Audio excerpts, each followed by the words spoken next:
I'm Vicki Robinson, and I just can't wait today to talk to you about scrapping about yourself, and maybe a little bit about scrapping about me in the process here.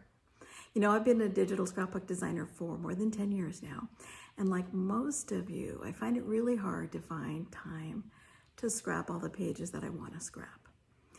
When my husband pulled down a whole bunch of stuff, and I mean a whole bunch of stuff, and said, hey, what do you want me to do with all this stuff that we've been carrying around from house to house over the last 4 decades? What do you want me to do with it all? I thought maybe I should have a look. And I was a little bit overwhelmed because there were lots and lots and lots of boxes of stuff to look at. But I did sit down and go through it. And as I did, something really strange started to happen. I started to realize that there were pieces of me, there were stories about me that my family didn't know, that my husband didn't know, that the kids, the grandkids didn't know. And they're really things that I thought maybe they might be interested in. It's a little overwhelming, and I just started pulling stuff out of boxes and trying to find things that really sort of represented me. And in the process, I started to get really excited because there was a lot of stuff. Now, there was stuff I had no idea why I even kept. So I kind of set that stuff aside. But I started to scan the things that were meaningful to me and then actually started to design some of my own pages. I totally fell in love with the process. And in particular, the process of actually even trying to scrap in kind of a more simplified way without a lot of embellishments, mostly pictures and letting the pictures do the talking, some stories, some journaling when that's appropriate, but really focusing just on me, not on the kids, not on the grandkids, not on special events in our lives. And all of a sudden, like I said, I fell in love with the process. And I realized, though, even at first, it seemed a little bit vain that I'm actually, doing stories about me. I realized, well, shoot, if I don't, who's going to do it? What kind of legacy and what kind of stories are my kids going to have to tell about me to their kids and their grandchildren and their grandchildren? I really wanted some of my story to be in my own words.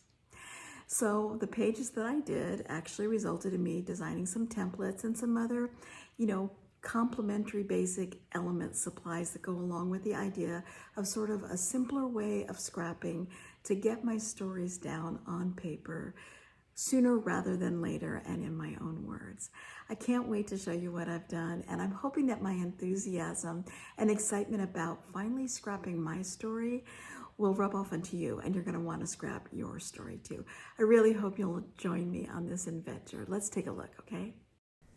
I've included a variety of templates, a cover for you to personalize an album if you choose to do that, a little family tree if you're interested in capturing a little of your family history there for people to see. The templates have lots of photos and lots of room for journaling, or just a little bit of journaling if that's what it is you'd like to do. You can see the templates work really well right out of the box, and I had designed them to work that way. But they also work really well with any kit that you might happen to have in your stash if you want to add a little more pizzazz to your pages. In addition to the templates, the bundle includes some other basics you might want to use to add to your page. Additional ribbon wraps, some more backgrounds, a ton of different fasteners, some labels and some text for those labels so you can mix and match as you'd like, along with a bunch of little stickers. I've also provided 4 different topics for how you might start scrapbooking your life story from the very beginning. And the fabulous Wendy Design has provided a coupon for a discount on all of her photo book products in case you want to create a book and upload it to one of the printers to create an album. I have so enjoyed the process that I've started to document my life story, and I hope I've inspired you to join in and do the same. After all, if you don't document your life story, who will? Be sure to leave me any questions or comments below, and thanks so much for watching.